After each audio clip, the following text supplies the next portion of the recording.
दिल्ली राज्य चुनाव आयोग ने एमसीडी के 12 वार्डों के उपचुनाव की मतगणना के लिए कड़े और व्यापक इंतजाम किए हैं। 30 नवंबर को हुए मतदान के बाद बुधवार सुबह 8 बजे से 10 केंद्रों पर मतगणना शुरू होगी। सबसे पहले ग्रेटर कैलाश वार्ड का नतीजा आने की उम्मीद है। सभी वार्डों के परिणाम दोपहर 1 बजे तक आने की संभावना जताई गई है। आयोग ने सुरक्षा और पारदर्शिता के लिए अतिरिक्त स्टाफ भी तैनात किया है। एमसीडी उपचुनाव के नतीजे दिल्ली की राजनीति में बड़े सवालों के जवाब देंगे। क्या मुख्यमंत्री रेखा गुप्ता के नेतृत्व में भाजपा अपनी पकड़ बनाए रखने में सफल होगी या आम आदमी पार्टी दोबारा जनसमर्थन हासिल करेगी? कांग्रेस की संभावित वापसी भी चर्चाओं में है। बुधवार की मतगणना से राजनीतिक समीकरण साफ होंगे। नतीजे भविष्य की रणनीति तय करने में अहम भूमिका निभाएंगे। राजधानी में व्यापारिक सुगमता बढ़ाने के लिए एमसीडी ने बड़ा फैसला लिया है। अब डीएमसी एक्ट की धारा 417 के तहत मिलने वाला जनरल ट्रेड लाइसेंस सीधे संपत्ति कर प्रणाली से जुड़ गया है। इससे व्यापारियों को अलग से लाइसेंस प्रक्रिया से छुटकारा मिलेगा। अब वे वार्षिक संपत्ति कर के साथ ही ट्रेड लाइसेंस शुल्क जमा कर सकेंगे। यह अनुमोदन प्रदूषण और सुरक्षा मानकों के अनुपालन पर आधारित रहेगा। दिल्ली की हवा एक बार फिर गंभीर श्रेणी की ओर बढ़ रही है। मंगलवार सुबह धुंध, कोहरा और स्मॉग की परत के साथ लोगों ने दिन की शुरुआत की। दृश्यता कम रही और लोगों को मास्क लगाते देखा गया। दिल्ली का AQI 372 दर्ज किया गया, जो बेहद खराब श्रेणी में है। एनसीआर में नोएडा सबसे प्रदूषित रहा, जबकि फरीदाबाद की हवा अपेक्षाकृत बेहतर लेकिन खराब श्रेणी में रही। वायु प्रदूषण को लेकर मंगलवार को एमसीडी सदन की बैठक हंगामेदार रही। आप और भाजपा के पार्षदों ने एक दूसरे को संकट का जिम्मेदार बताते हुए तीखे आरोप लगाए। बहस बढ़ने पर सदन का माहौल गर्म हो गया। स्थिति बिगड़ती देख मेयर राजा इकबाल सिंह को कार्यवाही स्थगित करनी पड़ी। बैठक में प्रदूषण के समाधान पर सहमति नहीं बन सकी। यमुना सफाई अभियान को तेज करने के लिए दिल्ली सरकार ने टेरी की विस्तृत रिपोर्ट की समीक्षा की। रिपोर्ट में माइक्रोप्लास्टिक, फोमिंग और केमिकल प्रदूषण का बड़ा स्तर सामने आया है। कई जगहों पर बिना ट्रीटमेंट का सीवेज और औद्योगिक अपशिष्ट मुख्य कारण पाए गए। पर्यावरण मंत्री सिरसा ने सभी विभागों को समयबद्ध तकनीकी समाधान लागू करने के निर्देश दिए। 100 से ज्यादा सैंपलों के विश्लेषण में खतरनाक प्रदूषक पाए गए।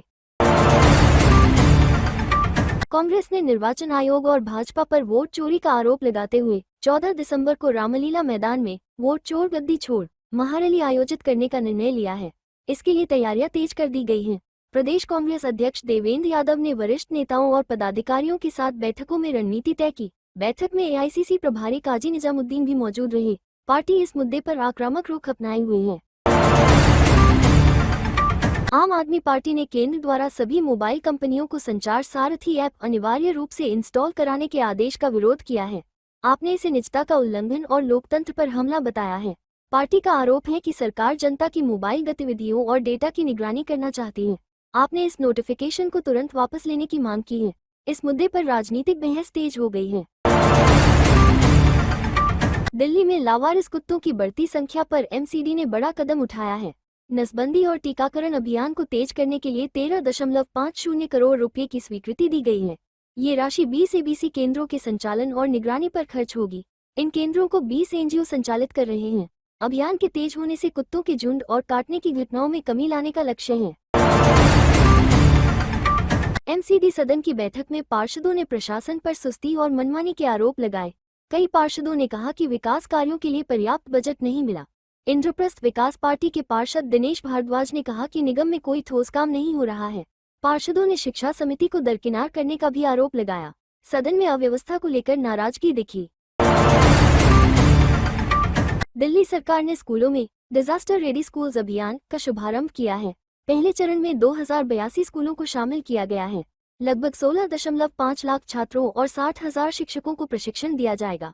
कार्यक्रम में मॉक ड्रिल, जागरूकता कार्यक्रम और निकासी संकेत स्थापना शामिल है। स्प्रिंग हिल स्कूल में एनडीएमए ने लाइव भूकंप मॉक ड्रिल भी प्रदर्शित की।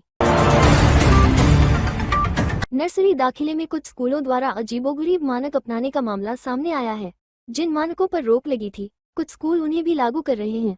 कुछ स्कूल अभिभावकों की पढ़ाई तो कुछ माता पिता की उपलब्धियों को अंक दे रहे हैं। इससे अभिभावकों में भ्रम और नाराजगी बढ़ रही है। शिक्षा विभाग इस पर कड़ी निगरानी रख रहा है। मौसम विभाग ने बताया है कि अगले कुछ दिनों तक दिल्ली एनसीआर का मौसम साफ रहेगा। सुबह हल्का कोहरा और कुछ जगह कोल्ड वेव की स्थिति बनी रहेगी। अधिकतम तापमान 22-24 और न्यूनतम 6-10 डिग्री सेल्सियस रहेगा। 3 और 4 दिसंबर को भी मौसम ऐसा ही रहने की संभावना है। लोगों को सुबह शाम ठंड से बचाव की सलाह दी गई है। दिल्ली सरकार ने बेघरों को सर्दी से बचाने के लिए विंटर एक्शन प्लान तैयार किया है। 197 स्थायी और 204 अस्थायी रैन बसेरों में लगभग 18,000 लोगों के रहने की व्यवस्था है। मुख्यमंत्री रेखा गुप्ता ने अस्पतालों, स्कूलों और आंगनवाड़ियों में भी ठंड से बचाव के उपाय तेज करने के निर्देश दिए। सरकार की प्राथमिकता है कि कोई भी व्यक्ति सर्द रातों में खुले में न सोए। सिविल लाइन इलाके में एक चलती निजी बस में अचानक आग लग गई। बस में सामान लदा हुआ था, लेकिन समय रहते सभी सुरक्षित बाहर निकल आए। दमकल विभाग ने मौके पर पहुंचकर आग पर काबू पा लिया। घटना में किसी के घायल होने की सूचना नहीं है। आग लगने के कारणों की जांच जारी है।